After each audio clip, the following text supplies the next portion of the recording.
want to make your way to the front, that would be absolutely fantastic. So this is the night I put on here at the Remedy. My name's John Kennedy. I do this show called Exposure on Radio X, which you can catch live on Fridays and Saturdays. Hi John. Hello Seamus. Good to see you again after all these years. It's great to see you. And we're at Signature Brew in Haggerston for a gig you put on. It's your night, the Remedy. Yeah. And we've got Oscar Mike playing, and we've got Dead Rat Society and Jodie Langford. Yes. So I'll be putting some clips on from that show. We're going to grab a quick interview with John before the night begins.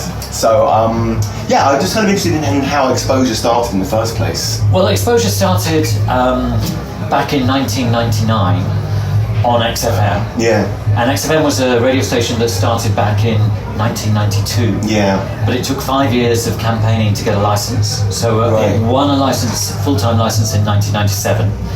I was involved in all that time, and then I came on doing a regular 5-day-a-week show for them, which didn't have an X, just John Kennedy. Right.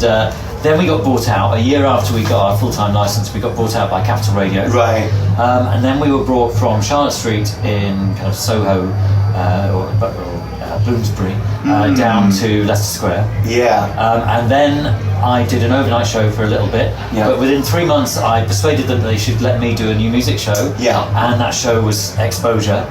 Yeah. And then that's how Exposure began. So I was kind of already doing all this for a long time. Yeah. Before Exposure as an entity was born in February 1999. Right. And now, 26 years later, it's still going. Yeah. You were 16 at the time. I was. Yeah. And so it was your idea, so to do something to put on and for people to discover new sounds. Yeah, I think, yeah, basically it was interesting because obviously, well, not necessarily obviously, but XFM was meant to be a bastion of new music and alternative music, and that's exactly what it was. Yeah. And then when it got bought out, there was a different interpretation of what that might be, and the new owners thought it was maybe more like an alternative rock station from the United States or an adult-oriented rock station. And they kind of tried that with a 24-hour playlist. Yeah. And there was a lot of opposition, and they got a lot of listeners complaining. We had built up a loyal following, and they actually listened to them. So when I suggested, look, how about doing a new music show just once a week? Yeah. They were kind of receptive to that idea at that point, only 3 months in. Yeah. And then that went from being one night a week to 5 nights a week. Yeah. And then it just carried on from there. So it's kind of like that's the station started as your model. Yeah, but it was taken over with a bit corporate interest, but you kind of kept your idea pure as just your show. Yeah, there's a bit of luck, a bit of purpose in there. Yeah. And in some ways, it acted in my favour because in some ways the old XFM was Exposure 24 hours a day. Yeah. And then it just being for a few hours a day allowed the focus to be a bit on me if I'm a bit selfish. Yeah, well, it's true. But also, you've got... Sorry. Yeah, no, but so in a way that worked in my favour. Yeah. But it has a kind of a double role because people can say within the station, oh yeah, but okay, we're not playing your new band at 10 o'clock in the morning, but you can tune in and hear it at 10 o'clock at night. Indeed. And John will play it. Yeah. And also you'll bring, so your main kind of like clientele are like people looking for stuff they might be familiar with, which benefits the bands that you play on your show anyway, right? Yeah. Rather than just a niche underground radio station. Yeah, totally. Dead Rat Society!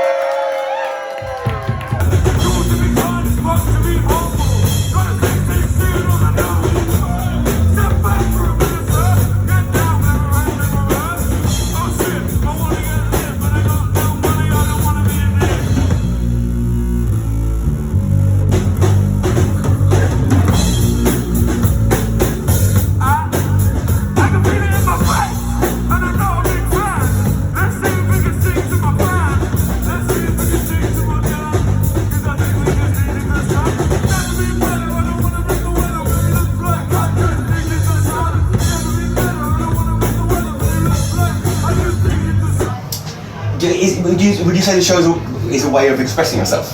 Oh, completely. Yes. Yeah. And I'm so wrapped up in it. Yeah. It's really hard to switch off. It's a bit daft because on the one hand I don't really see it as a job, but it takes over my whole life.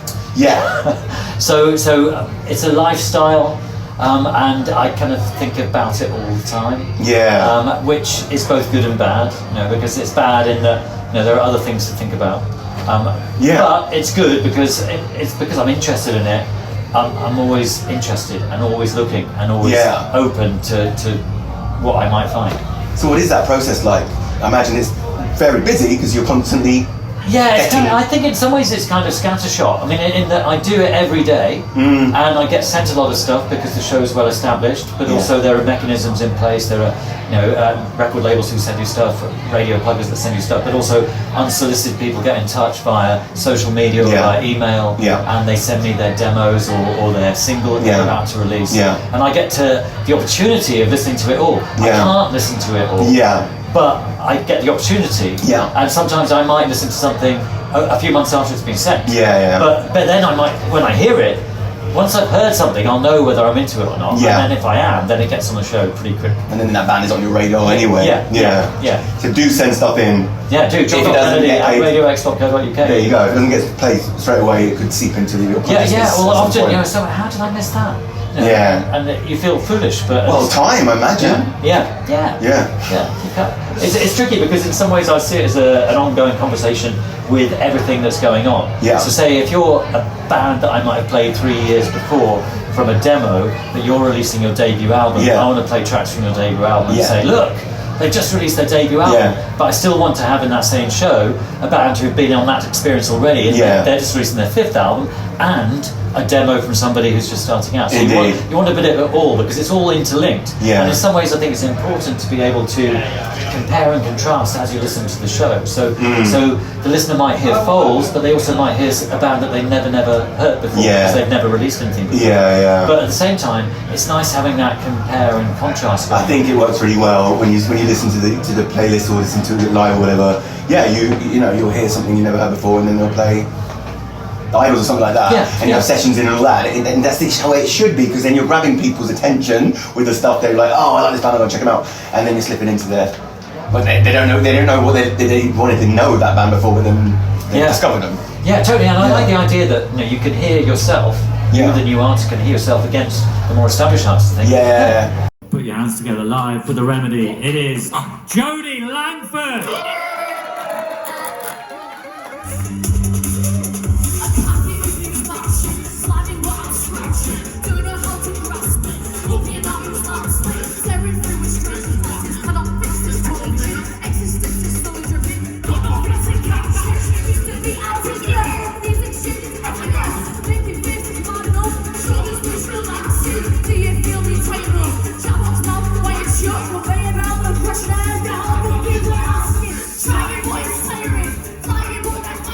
And what draws you to the bands that you end up playing?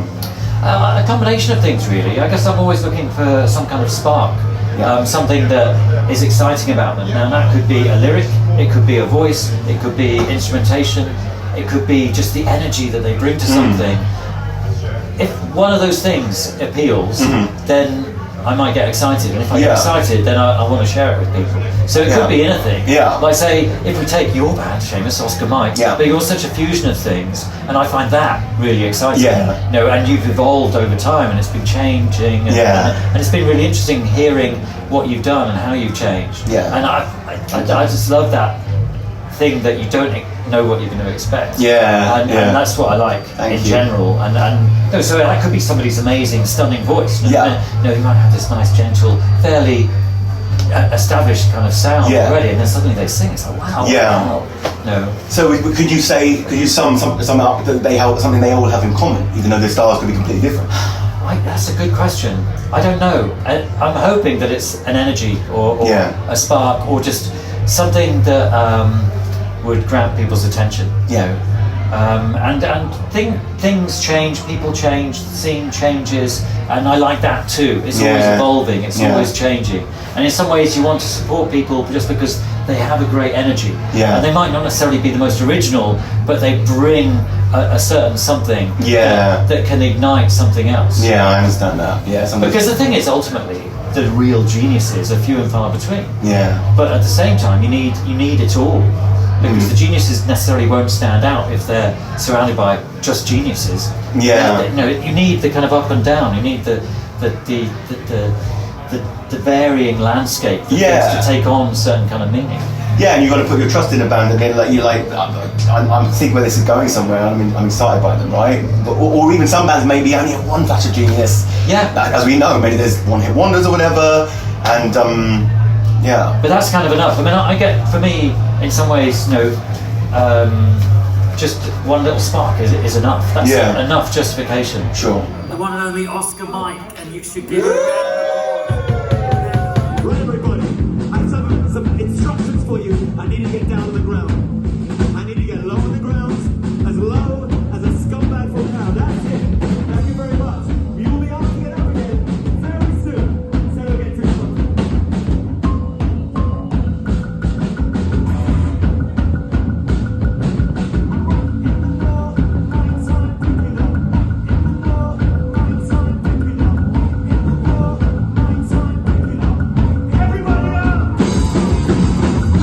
What advice could you give for a little radio show like us, just starting off, really doing something of a similar ilk, but not the same format, but a similar thing? Yeah, well, just follow your enthusiasm, follow your interests. I mean, that's all I've done, really, and I've been lucky enough to be able to continue to do that for quite a long time. But it's really just that interest that has kept me, that enthusiasm. Yeah. You know, that I haven't really got bored, because it keeps changing. Yeah. And I like chasing it, and seeing what's going to happen next. Yeah. And if you're of that disposition, then you can just follow that, and that will energize you, really. There'll always be new things. Life of course, in itself, Yeah, it's exciting. Yeah. Yeah, I mean, I think it's exciting that you're doing what you're doing. The more the merrier, I think. Cool. Because we need as many outlets as possible. Yeah. Because in a good world, everybody listens to everybody else. You know, so say some people might listen to my show, then they might be able to bring it into their world, or on their radio show, or their publication, or something like that, and vice versa. I might read or listen to something somewhere else. And now we're soaking up everything from everywhere. There are so many different kinds of outlets, but their reach is more limited. 130,000 new songs uploaded to streaming services every day. Now, how anybody is meant to punch through that, I don't know. There used to be a top 40, right? Yeah. But at the same time, there's different ways of sharing that music, and it's all about commitment and drive, and you know, whether you have it or not. You know, but if you feel that, then that's a good feeling. You can run with it. Any favourite under the band radars you've been listening to, maybe in the last week or so you'd like to care to mention for our listeners to check out? Oh wow, that's really tricky. The other week I was really blown away by a French band, a three-piece from Rouen in France, called We Hate You, Please Die. Oh right. And they are amazing. They just put out an album last year. They sing in English mostly. Chamber Songs is their latest album. They've been around a while, but they've got this amazing energy and conviction and amazing sound as well. I mean, they're kind of a punk band in a way, but they've got a lot of melody in there, and they've got some really strong lyrics and really strong ideas. Cool. Brilliant, I think. Excellent. Yeah, thank you so much, John. Thank you, Seamus. Good to see you after all these years. Looking forward to the gig. We'll post some footage of that. Yeah, brilliant. Awesome. Thank you. Thanks a lot.